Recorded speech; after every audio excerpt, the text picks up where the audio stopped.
The concrete has been poured, the turbines are spinning, and Africa just changed forever. Ethiopia has completed the Grand Ethiopian Renaissance Dam, a $4.8 billion engineering marvel that's now the largest hydropower project on the African continent. But this isn't just another infrastructure story. This is about a nation that refused to bow to international pressure, funded a mega project with its own people's money, and just shifted the entire balance of power in East Africa. Today we're diving deep into how Ethiopia pulled off what many called impossible, why Egypt is still furious about it, and what this means for the future of African self-reliance. Because what happened on the Blue Nile isn't just Ethiopia's victory, it's a blueprint for the entire continent.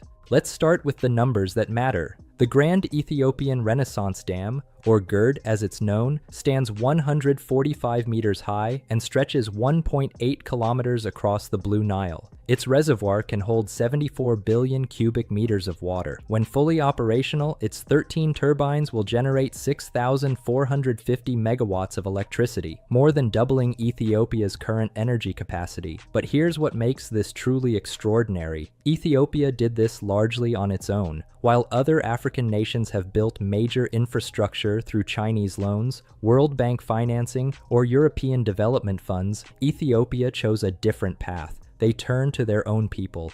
Teachers contributed portions of their salaries. Farmers, who barely had enough to eat, bought government bonds. Ethiopian diaspora communities worldwide sent money home, not as investments, but as acts of patriotism. This wasn't just crowdfunding, this was a national movement. The project began in 2011 under the leadership of the late Prime Minister Meles Zenawi, who understood that energy independence was the foundation of true sovereignty. Construction continued through political transitions, regional tensions, and a global pandemic. Every year brought new challenges: funding shortfalls, technical setbacks, diplomatic pressure from downstream neighbors. Yet the Ethiopian people never wavered.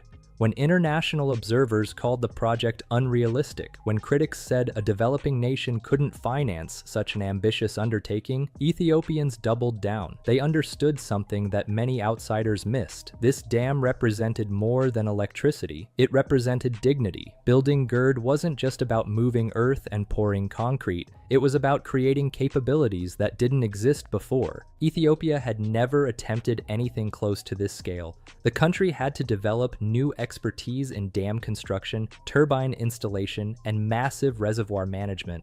Local engineers worked alongside international contractors, learning skills that would become Ethiopia's permanent assets long after the last turbine was installed. The location itself presented enormous challenges. Benishangul Gumuz region, where GERD sits, is remote and rugged. Getting heavy machinery to the construction site required building new roads through difficult terrain. Workers lived in temporary camps for years, enduring extreme weather and isolation from their families. Then there were the human costs that rarely make headlines. Entire communities had to be relocated to make way for the reservoir. Thousands of families left ancestral lands, often with promises of compensation that came slowly or incompletely. These sacrifices became part of GERD's complex legacy, a reminder that even the most necessary developments come with painful trade-offs. But perhaps the most impressive aspect was the knowledge transfer. Ethiopian engineers who started as junior participants in the project are now leading experts in large-scale hydropower development. This human capital represents one of GERD's most valuable but least discussed achievements. From the moment construction began,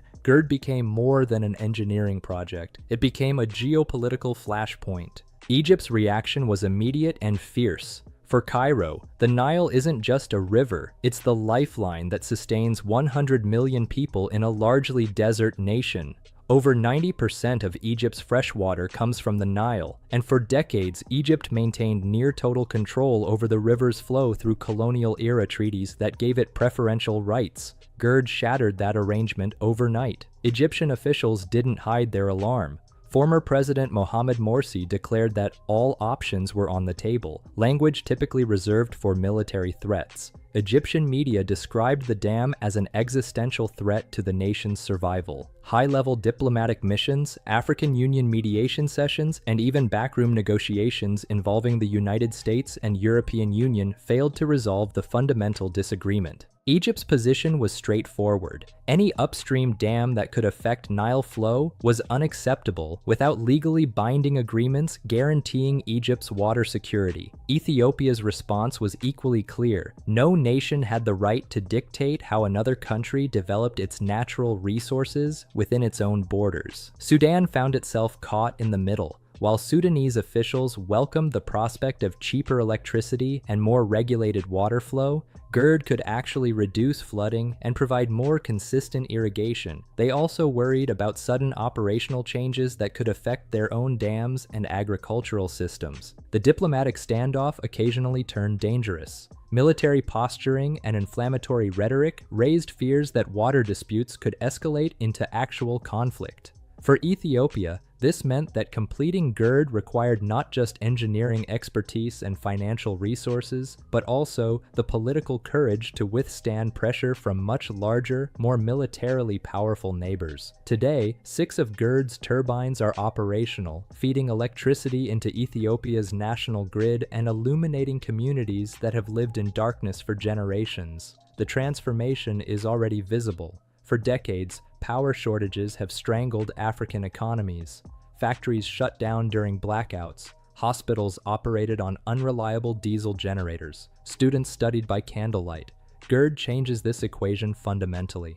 Ethiopia now produces more electricity than it can consume domestically. This surplus creates new possibilities, not just for Ethiopia, but for the entire East African region. Through the Eastern Africa Power Pool, Ethiopian electricity can now flow to Kenya, Sudan, Djibouti, and beyond. Think about what this means. Lower electricity costs reduce manufacturing expenses, making African products more competitive globally. Reliable power enables industries that were previously impossible. Aluminum smelting, textile manufacturing, data centers. Clean hydropower reduces carbon emissions and supports Africa's climate commitments. But the economic impact goes deeper than electricity exports. GERD has created a new center of regional influence. Countries that depend on Ethiopian power become more economically integrated with Ethiopia. Power lines aren't just infrastructure. They're relationships that bind nations together. This shift in energy dynamics represents a broader transformation in regional power structures. Traditionally, Egypt's control over Nile waters gave it disproportionate influence throughout East Africa. With GERD operational, Ethiopia emerges as an energy superpower, creating a more multipolar regional balance. GERD's environmental impact remains one of its most debated aspects, with legitimate concerns on multiple sides. Critics point to immediate ecological disruptions. The massive reservoir has submerged vast areas of land, altering local ecosystems and displacing wildlife. Changes in water temperature and sediment flow could affect fish populations both upstream and downstream. The enormous surface area of the reservoir increases evaporation rates, potentially reducing overall water availability in a region already facing climate stress.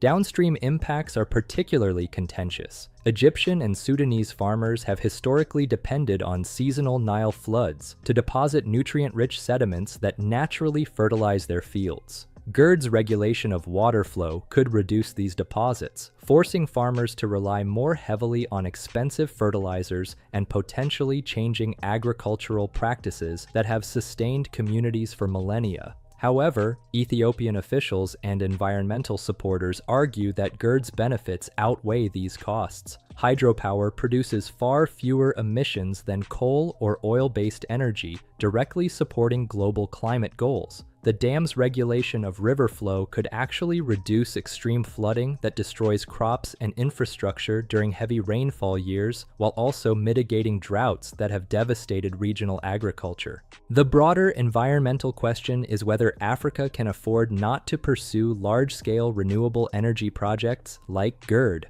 With climate change already affecting rainfall patterns and agricultural productivity across the continent, transitioning away from fossil fuels isn't optional, it's essential for survival. GERD represents something larger than Ethiopian achievement. It's part of a continental awakening towards self-reliance and indigenous development. Across Africa, leaders and citizens are questioning decades of dependency on external financing and foreign-controlled infrastructure. GERD demonstrates that African nations can successfully plan, fund, and execute massive projects without surrendering sovereignty to outside interests. This model resonates particularly strongly in West Africa, where leaders like Burkina Faso's Captain Ibrahim Traoré have embraced similar principles of self-determination. Traoré's administration has pursued aggressive policies of agricultural independence, investing in local rice production to replace imports, building food storage and processing facilities, and reducing reliance on foreign aid. Burkina Faso has also moved boldly in industrial development, constructing the country's first state-backed gold refinery and launching new energy diversification initiatives. While these projects differ in scale from GERD, the underlying philosophy is identical. African countries must control their resources and development trajectories rather than remaining dependent on external actors. What connects GERD and Traoré's policies is their focus on long-term sovereignty over short-term relief. Both approaches have sparked controversy. GERD because it challenged regional power structures, Traoré's policies because they directly confront former colonial powers and international financial institutions. But both have also energized populations that see tangible evidence of what authentic African leadership can achieve. This awakening extends beyond individual countries.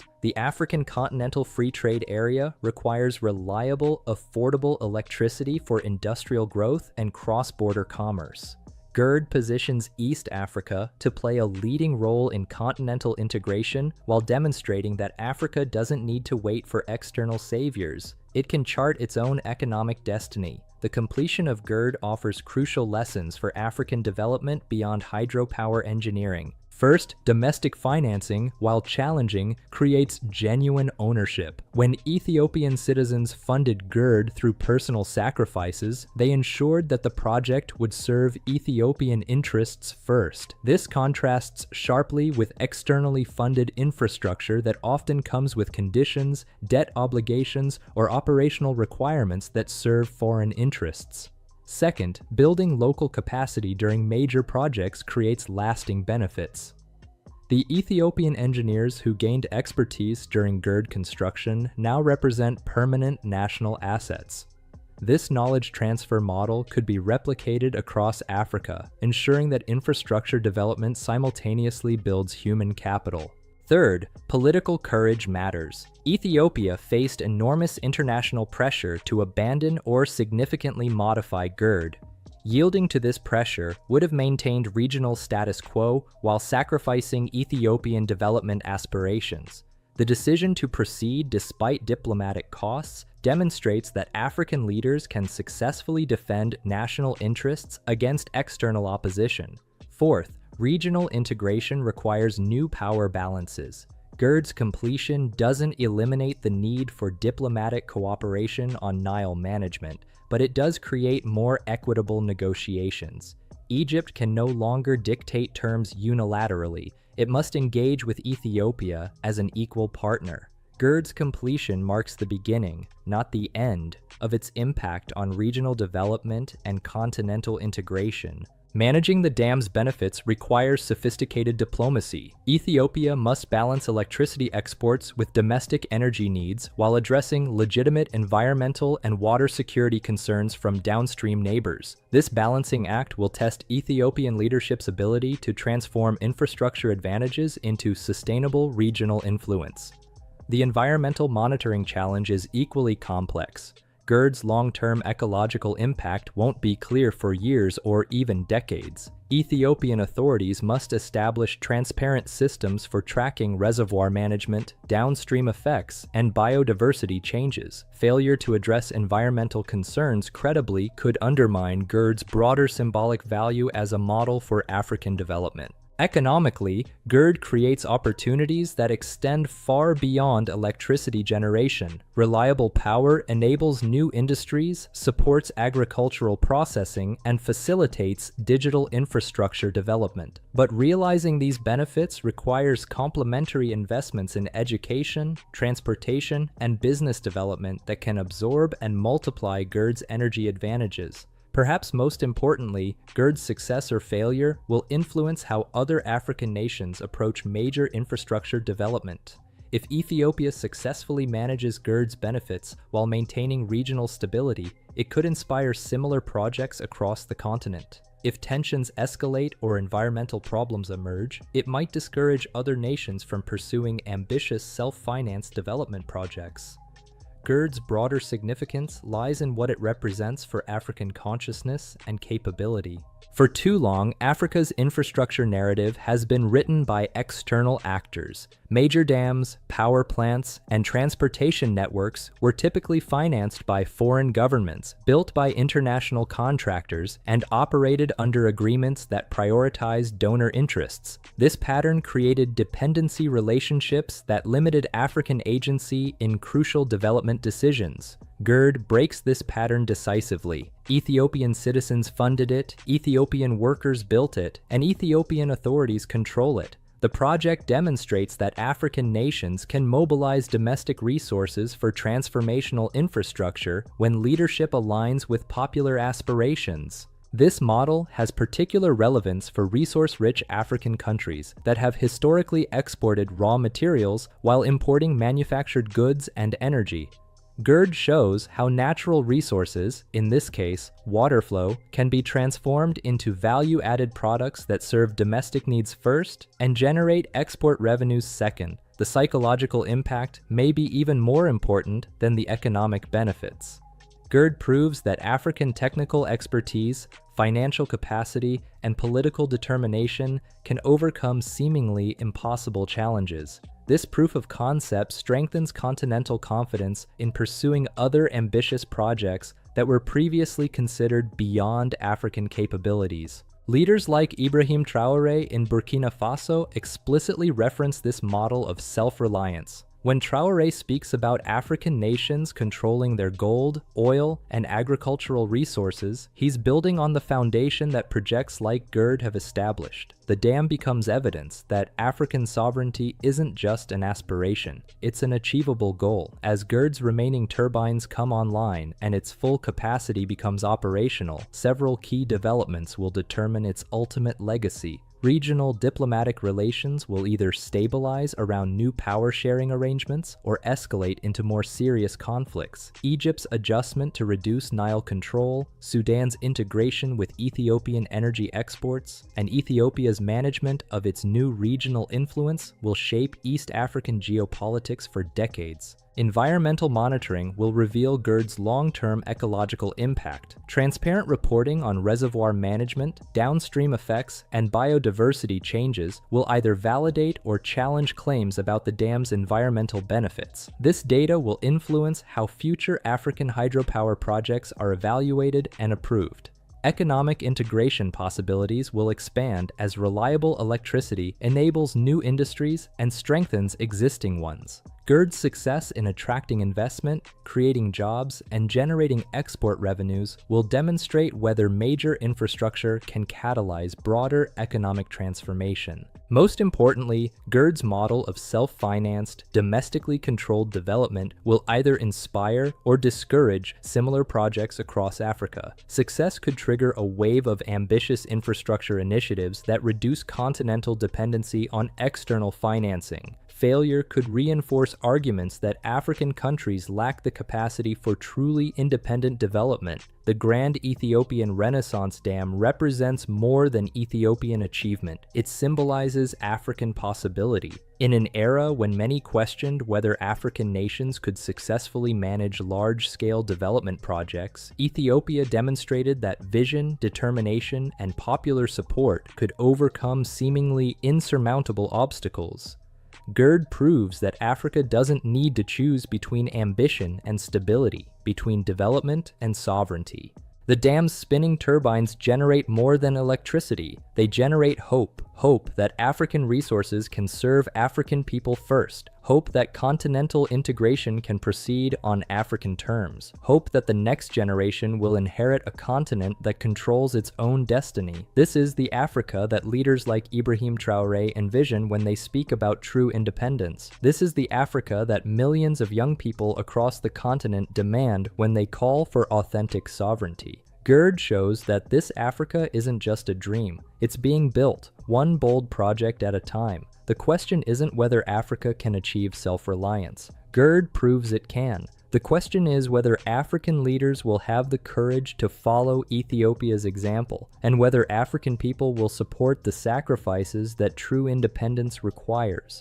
What do you think? Is GERD just the beginning of Africa's infrastructure revolution? Can other African nations replicate Ethiopia's model of self-financed development? And most importantly, what would you want to see your country build with this kind of determination and popular support? Let us know in the comments below. If this analysis opened your eyes to what's really happening in African development, hit that like button and share this video with anyone who needs to understand how the continent is changing. Subscribe and ring the notification bell because we're bringing you the African stories that mainstream media won't tell.